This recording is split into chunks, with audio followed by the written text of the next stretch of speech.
Bom, dando um fechamento assim em relação a uma das últimas aplicações dentro da dinâmica, seria o uso de forças de atrito. São forças que trabalharão como contrárias ao movimento dos corpos. Isso depende da relação direta de contato, de superfície de contato entre o corpo em movimento e a superfície. E isso, de certa forma, é utilizado na nossa vida de forma costumeira. Por exemplo, se eu vou movimentar o carro, é a força de atrito gerada pela tração dos pneus sobre o solo que vai fazer o carro se movimentar. A perda dos sucos de pneu vai reduzir o atrito, então você vai poder ter problemas de acidente. A questão da aquaplanagem também, que é a redução do atrito dos pneus com o solo. Peças, questão de lubrificação de peças, em superfícies de grande contato que possam gerar calor, porque um dos efeitos do atrito é a geração de energia, perda de energia, por exemplo, de forma de calor. Então, se você esfrega uma mão com a outra, um tempo que você ficar, você pode ter até um aumento de 1 grau a temperatura da sua mão, em alguns casos. E também, isso aí a gente já fez em prática na Anguera, né? E é importante frisar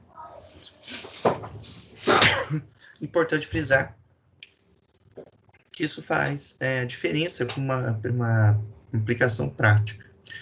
Tem-se aí a questão de até a necessidade de adesão de paredes, como no caso de adesivos ou outros tipos de sistemas de fixação, onde o atrito é fundamental, porque superfícies lisas eu não consigo ter uma superfície de contato adequada, enquanto algumas rugosas ou que apresentam um certo grau de atrito, devido a essas rugosidades, que podem ser medidas por equipamentos de alta precisão, nos permite verificar a aderência em superfícies. Então, existem várias aplicações conforme ramos, conforme aplicações na mecânica, na mecânica, na química, por exemplo, na engenharia mecânica, engenharia química, de fato, né? E no caso aqui, no geral, vamos trabalhar dentro da mecânica com o atrito propriamente dito. Então, o atrito, vamos supor que nós temos aqui essa figura do livro do Surrey, e nós temos aqui duas condições. Eu tenho uma lata de lixo que eu vou empurrar ela para frente, certo? Então, toda vez que eu empurro, eu tenho uma força contrária ao movimento. Essa força contrária ao movimento vai chegar a um ponto que não vai me permitir que essa força seja movida, possa ocasionar um movimento. E, ao mesmo tempo, eu tenho uma força que é normal contrária ao peso, que vai se equilibrar para manter nulo. Em outras palavras, quando eu tenho pequenas forças aplicadas, ele vai continuar parado. Mas se aumentar demasiadamente a força, o corpo vai entrar em movimento. Quer dizer que ele vai perder o atrito? Não. O atrito vai existir, mas de uma forma dinâmica. Então, esse gráfico aqui já mostra para nós. Quando a força aplicada for menor que a força necessária para o movimento do corpo, estamos numa região chamada estática. Região qual não há nenhum tipo de movimento. O corpo estará ou em movimento retilíneo uniforme ou em repouso. Quando eu começar a movimentar, começar a ocorrer movimentação, eu venci a inércia existente a esse atrito, o corpo entrará em movimento e continuará. O que significa que ele perdeu o atrito? Não, ele vai continuar, só que a força de resistência será menor. Pois bem, se nós olharmos, se a força de atrito estático é maior que a força aplicada, o corpo continua parado. Porém, se a força for maior que a força de atrito estático, estará em movimento, ou a região de atrito cinético. Os coeficientes de atrito estático e cinético são diferentes. Esse aqui está relacionado ao corpo em seu estado estático e aqui o corpo em movimento. Dessa forma, a gente vai ter esses dois termos aqui. Aqui eu peço desculpas, porque aqui é atrito dinâmico. Então, a gente vai chamar de dinâmico ou cinético. Vamos chamar aqui pela letra K. No material assim enviado a vocês, estará corrigido, tá bom? Então, aqui é o atrito cinético, que é o de movimento. E, normalmente, esse valor é menor que esse, tá bom? Pois bem, no caso do plano inclinado, quando você, por exemplo, engata um carro ou determinados ângulos. Vamos considerar ângulos pequenos, até 12, 15 graus, por quê? Ângulos muito grandes eu tenho um efeito da força-peso mais pronunciado. Então, ângulos pequenos, que é o caso do plano inclinado, podemos fazer esse tipo de equacionamento aqui. Numa condição de equilíbrio, se ele quiser ficar o corpo de prova parado, o corpo parado, no plano inclinado, as forças em y iguais a zero e as forças em x iguais a zero.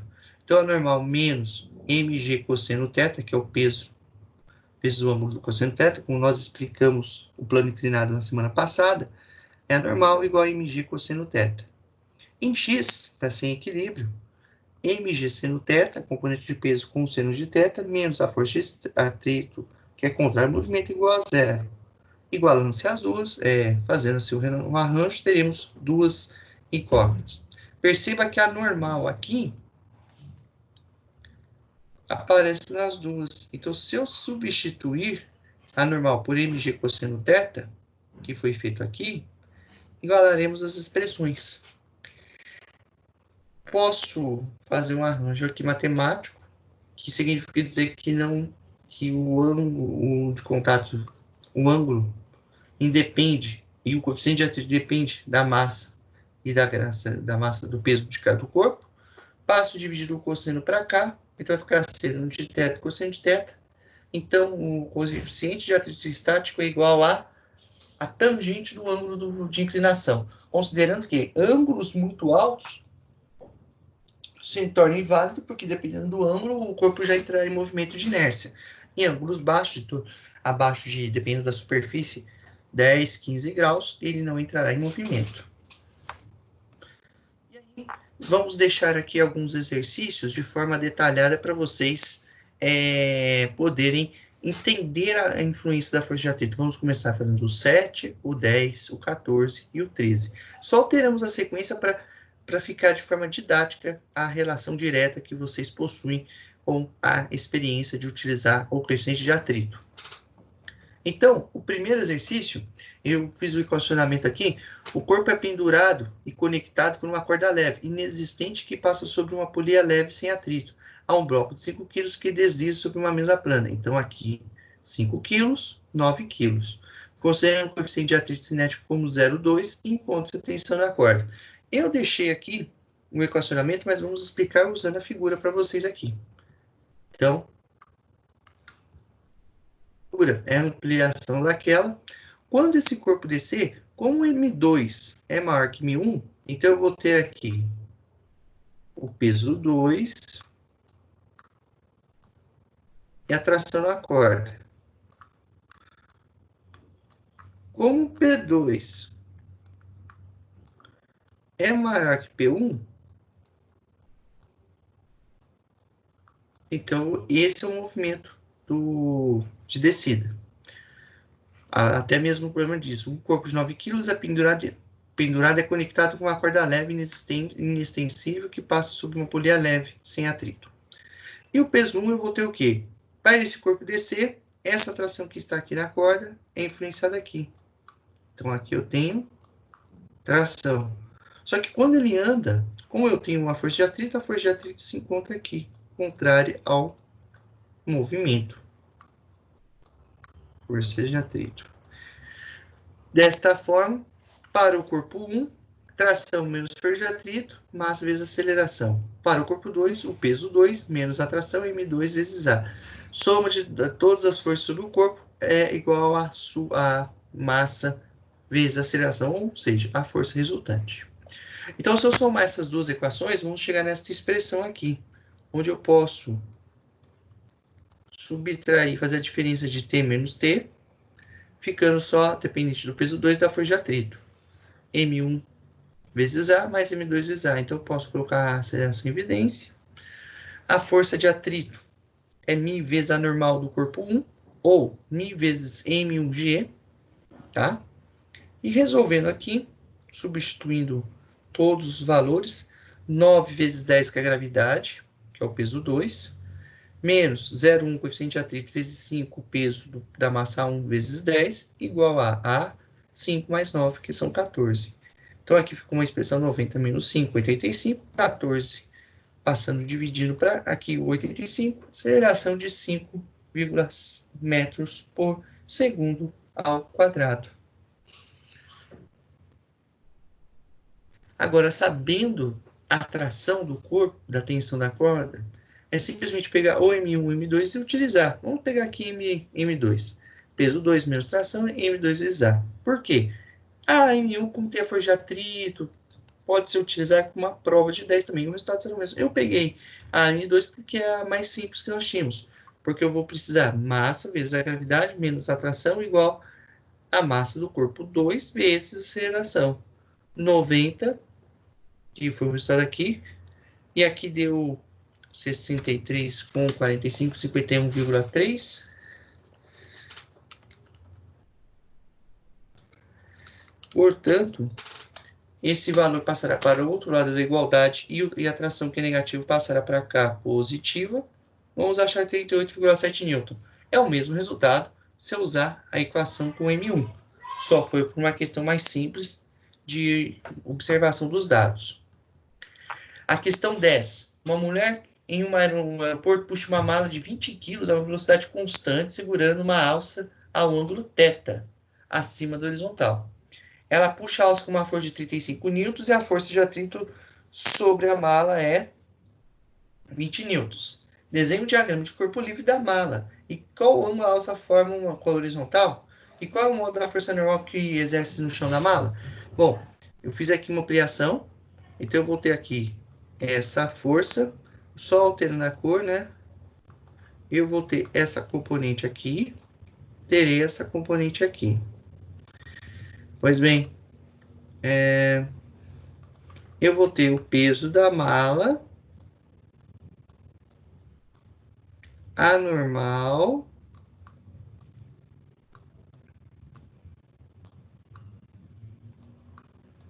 e a força de atrito. Essa aqui, F seno de θ, e essa F cosseno de θ.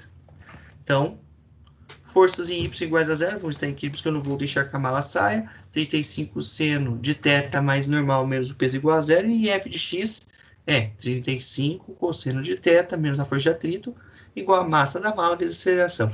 Porém, uma coisa é um detalhe aqui. Puxa uma mala de 25 a uma velocidade constante.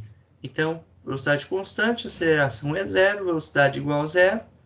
Temos aqui uma expressão. 35 cosseno de θ igual a força de atrito. Força de atrito é 20. 35 passará dividindo, cosseno de θ igual a 0,57,1.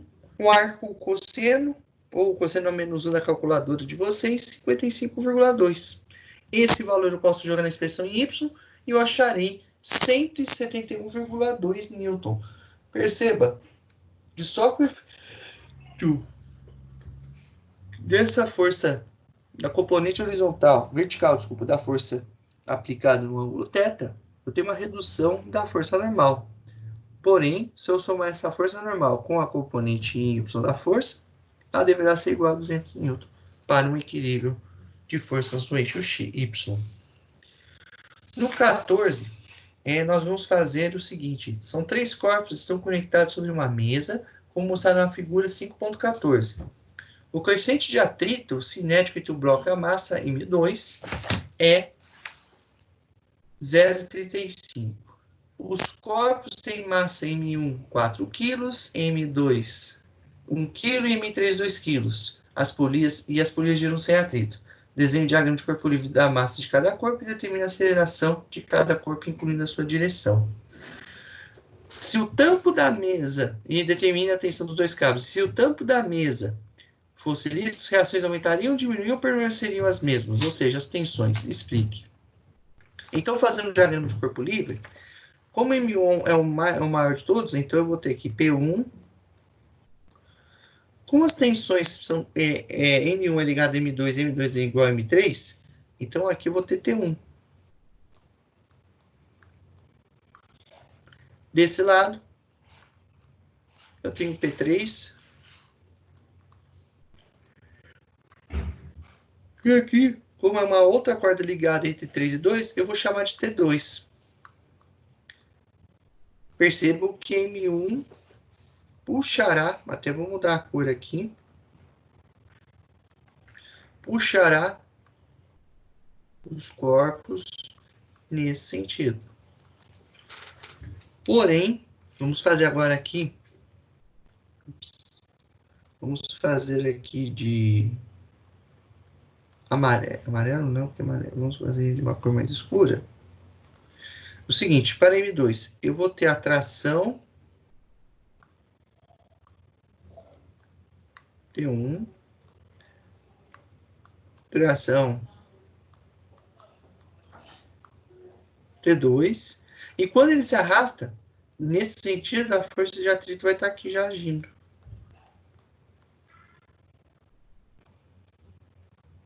Portanto, M1, peso menos tração em 1 igual a M1 vezes A. M3, aqui, a tração 2 menos o peso 3, porque a tração vai puxar esse corpo para cima igual a M3 vezes A. E M2, T1 menos T2 menos força de atrito igual a M2 vezes A. Com essas expressões, vamos somá-las. Ao somá-las, lembrando aqui o diagrama para ficar guardado, eu vou ter uma expressão grandiosa como essa. Só que eu posso cancelar as trações e eu vou ficar dependendo dos pesos da força de atrito.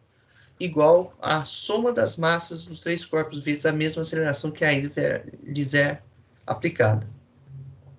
4 vezes 10, 10 é a gravidade, então é 4 kg vezes 10, menos 2 kg vezes 10, menos a massa vezes a gravidade vezes o coeficiente de atrito da superfície, que é 0,35, igual a 4 mais 2 mais 1, que seria igual a 7. Então, 16,5 é o resultado dessa operação matemática, igual a 7 vezes a aceleração. Então, a aceleração é 2,36 metros por segundo ao quadrado. Ingressando aqui na massa M1, substituindo apenas a aceleração, eu acho a tração de 30,6 Newton. Substituindo a expressão de M3, eu acho 24,7 Newton.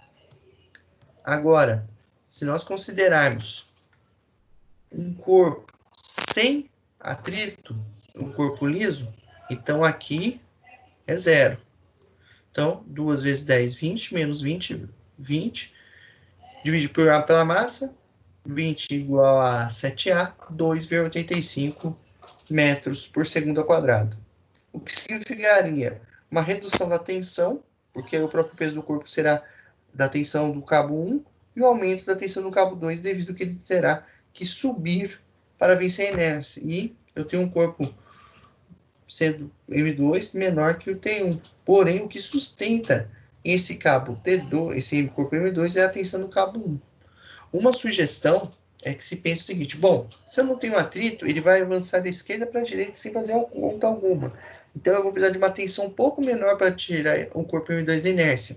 Por outro, eu vou aumentar um pouquinho a tensão do cabo M3, porque como ele está pendurado na vertical, eu vou ter que tirar da inércia e, consequentemente, fazê-lo mudar até a sua direção, porque ele vai sair no sentido horizontal, na direção horizontal, para ir da vertical para ir para a horizontal, acompanhando o movimento das polias.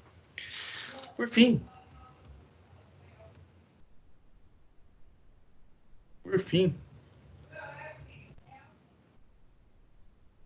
o 13.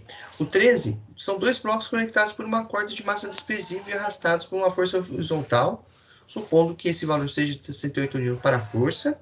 A massa 1 é 12 kg, que é a pequena massa aqui, e a massa 2, 18 kg. Aqui o coeficiente de atrito de ambos os blocos sobre a superfície é 0,1, ou seja, são materiais iguais. Desenhe um diagrama de corpo livre para cada corpo e determine a aceleração em T a curva. No caso aqui, no corpo 2, eu vou ter tração e força de atrito nesse sentido. Atrito, eu vou chamar de força de atrito do corpo 2. Nesse aqui, eu vou ter a tração do corpo sendo responsável pelo seu movimento. Note que essa tração com essa se anula. E M1 possuirá uma força de atrito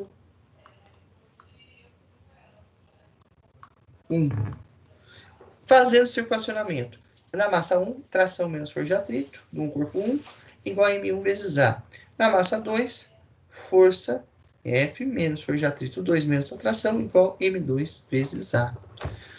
Com isso, fazendo o equacionamento, ou seja, somando Fazendo a soma, esse, mais esse, mais esse, respeitando a igualdade, chegaremos a uma expressão muito grande, onde poderão ser anulados as trações do corpo, e vamos ver a dependência apenas da força F com as forças de atrito dos corpos, como força resultante. Então, M1 vezes A mais M2 vezes A. Colocando A em evidência, do lado direito da igualdade, IG, MG, ou coeficiente de atrito vezes a gravidade, para o lado esquerdo, teremos uma expressão dependente do coeficiente de atrito e a soma das massas dos dois corpos. Substituindo os resultados, F igual a 68, coeficiente de atrito igual a 0,1, gravidade 10, massa do corpo 1, 12, massa do corpo 2, 18, dividido pela soma das duas massas, a aceleração é de 1,7 metros por segundo ao quadrado. No caso da tração na corda, teremos, utilizei aqui a substituição dos valores na tensão 1. Então, arrumando essa expressão aqui, passando a força de atrito para o outro lado, ficando positiva, 12,7 vezes 1,7 mais 0,1 vezes 10 vezes 12, igual a 27,2 newton.